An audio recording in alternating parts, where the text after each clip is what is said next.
I know that you've been asked by a number of my colleagues their concerns about the uh, Afghani women and children, but I want to reiterate uh, my concern and add to that of my colleagues. Earlier this week, I joined a letter with my colleagues, Senator Shaheen and Senator Collins, to President Biden, asking him to appoint an ambassador at large for global women's issues to serve as the senior administration's official responsible for coordinating U.S. government efforts for the protection of women's rights in Afghanistan.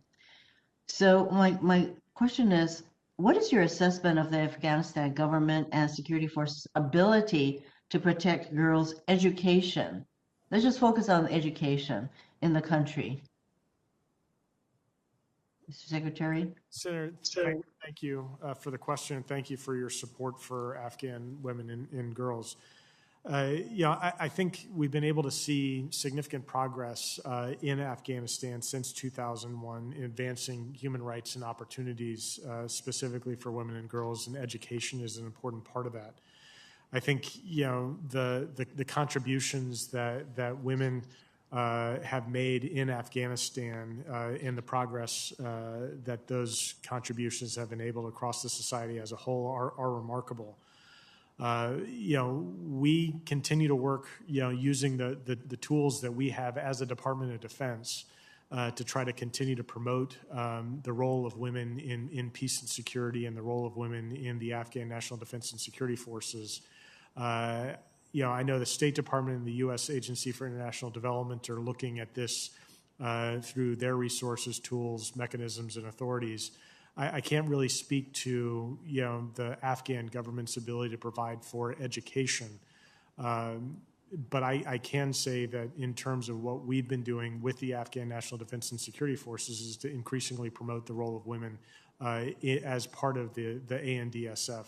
Are you saying, I'm sorry, Mr. Secretary, but are you saying that the Afghan security forces and indeed the Afghan government has as a priority the rights of women and girls in Afghanistan? Is it a priority for them? Senator, it is a priority. It's built into their constitution, and it is part of the development of the ANDSF. This is something that President Ghani has highlighted, and this is something that I think we, as part of the international community, have also impressed upon the Taliban that we will be paying very careful attention to how the Taliban treats women, girls, and minorities in Afghanistan. That's an important part of our diplomacy in this space. And I don't know what leverage we have to change how Taliban treats women and girls, because their track record is terrible. And the concern is, the reality is that should they come back into power, which to me is a matter of when, not if, then I think that the rights and protections for women and girls in Afghanistan will go down the drain.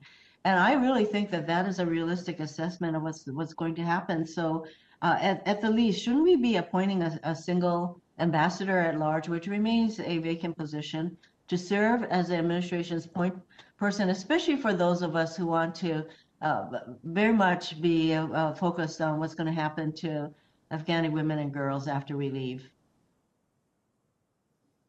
Senator, I'm not familiar with your specific proposal for an ambassador at large, but that's something that I believe the State Department would be looking at in concert with the White House.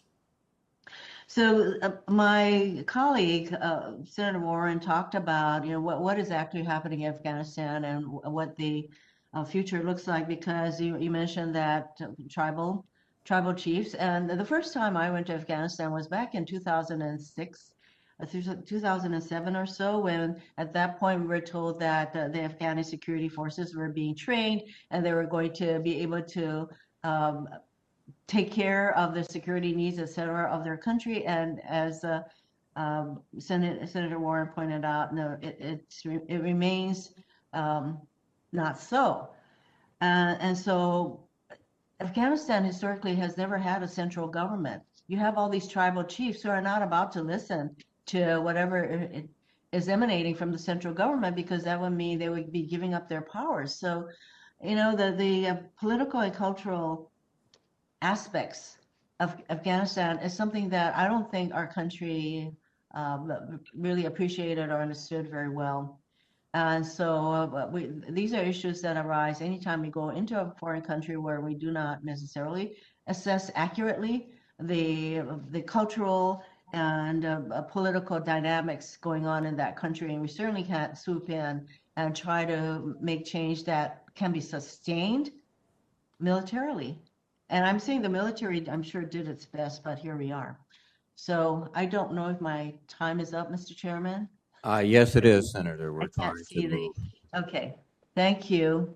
Thank you very much, Senator Hirono. Let me recognize Senator Sullivan.